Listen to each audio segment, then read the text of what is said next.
দেশের বিভিন্ন জেলায় বয়ে যাচ্ছে তাপপ্রবাহ। আর এই তাপপ্রবাহের মধ্যে চোখ রাঙানি দিচ্ছে ঘূর্ণিঝড় রেমাল। আশঙ্কা করা হচ্ছে আয়লা এবং আমফানের মতো ক্ষতি হতে পারে রেমাল। 25শে মের পর যে কোনো সময় আছড়ে পড়তে পারে ঘূর্ণিঝড়টি পশ্চিমবঙ্গ ও বাংলাদেশে আঘাত হানতে পারে বলে ইঙ্গিত দিয়েছে আবহাওয়া অধিদপ্তর। ঘূর্ণিঝড় রেমাল এর নামকরণ করেছে ওমান, আরবিতে যার অর্থ বালি। অবশ্য এই নামে ফিলিস্তিনের গাজা থেকে 1.7 কিলোমিটার দূরে একটি শহরও রয়েছে।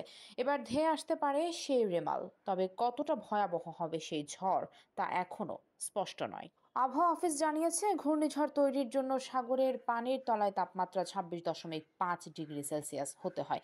কমপক্ষে 50 মিটার গভীরতা অবধি এই তাপমাত্রা থাকতে হয়। বর্তমানে বঙ্গোপসাগরে এই ধরনের তাপমাত্রা রয়েছে। সাগরের পানির তাপমাত্রা 30 থেকে 31 ডিগ্রি সেলসিয়াসের কাছাকাছি রয়েছে। এই গরম পানিকে এই ঘূর্ণিঝড়ের চালিকা শক্তি বলে মনে করা হয়। এদিকে ভারতীয় আবহাওয়াবিদরা জানিয়েছে, বঙ্গোপসাগর তো বটেই, আরব সাগরেও একটি নিম্নচাপ তৈরির সম্ভাবনা রয়েছে। আগামী 22 মে নাগাদ আরব সাগর এবং 23 মে নাগাদ বঙ্গোপসাগরে নিম্নচাপ তৈরি হতে পারে। কারণ নিম্নচাপের শক্তি বৃদ্ধির জন্য যে সতর্কগুলো রয়েছে তার মধ্যে প্রায় সব শর্তই বিরাজমান রয়েছে। রাতের মধ্যে 5 অঞ্চলে ঝড়ের আশঙ্কা, সতর্ক সংকেত। দিল্লির আবহাওয়া অফিস জানিয়েছে, বঙ্গোপসাগরে ঘূর্ণিঝড় সৃষ্টির কার্যক্রম তৈরি হতে পারে আগামী সপ্তাহে, যা আরও শক্তিশালী হয়ে উঠতে পারে। আবহাওয়া অফিস জানিয়েছে, আগামী 23 মে দক্ষিণ পূর্ব বঙ্গোপসাগর ও সংলগ্ন আন্দামান সাগরে একটি নিম্নচাপ তৈরি হতে পারে, যা 24 মের পরে দক্ষিণ পূর্ব বঙ্গোপসাগর ও সংলগ্ন উত্তর আন্দামান শহরে গভীর নিম্নচাপে পরিণত হওয়ার সম্ভাবনা রয়েছে। পরে সেটি আরও শক্তিশালী হয়ে উঠতে পারে, যা এগিয়ে যেতে পারে উত্তর ও উত্তর পূর্ব দিকে। এ বিষয়ে কানাডার সাসকাচুয়ান বিশ্ববিদ্যালয়ের আবহাওয়া ও জলবায়ু বিষয়ক পিএইচডি গবেষক মোস্তফা কামাল পলাশ জানিয়েছেন, বর্ষা মৌসুম শুরুর আগে ঘূর্ণিঝড় মৌসুম মার্চ মাসে শুরু হলেও এখন পর্যন্ত বঙ্গোপসাগরে কোনো ঘূর্ণিঝড়, নিম্নচাপ কিংবা লঘুচাপও সৃষ্টি হয়নি। তাই বঙ্গোপসাগরে ঘূর্ণিঝড় সৃষ্টির জন্য যথেষ্ট পরিমাণ শক্তি জমা হয়েছে।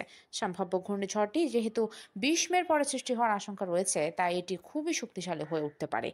ঘূর্ণিঝড় সৃষ্টি ও শক্তিশালী হওয়ার জন্য প্রয়োজনীয় 4টি প্রধান উপাদানের মধ্যে ইতোমধ্যে 3টির উপস্থিতি রয়েছে মধ্য ও দক্ষিণ বঙ্গোপসাগরে।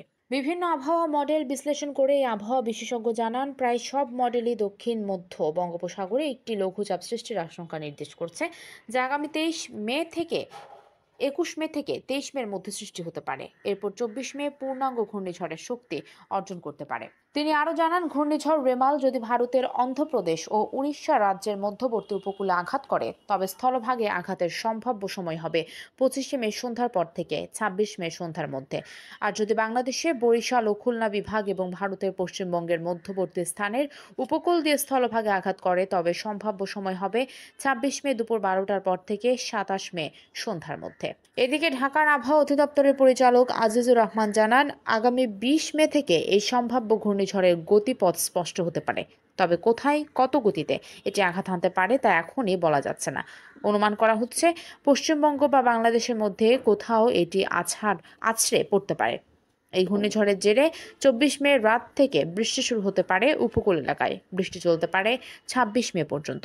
Desk news, PIB 71 TV.